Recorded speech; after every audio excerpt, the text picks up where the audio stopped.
మాట. మొక్కలు మొలకెత్తుతాయి కానీ మనుష్యులు మొలకెత్తిన దాఖలాలు ఎక్కడా చేత ఇబ్బంది ఏమి లేదు. ఇప్పుడు అందుకనే గోడు కట్టుకొచ్చిందా ఏటి బాబా ఏటి ఏం మాట్లాడతావు అప్ప నువ్వు ఇక్కడ గోడు కట్టుకొచ్చి మళ్ళీ వర్షం తగ్గిపోయిందండి బాబటి ఏట్రా బాబా స్తోత్రం చెప్పు గట్టిగా.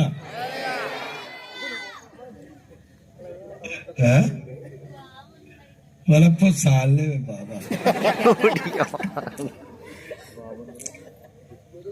ఇవాళ తెలుగు భాషా దినోత్సవం.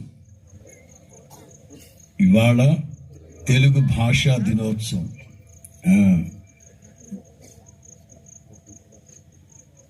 ఎంత ప్రతికూలమైన పరిస్థితులు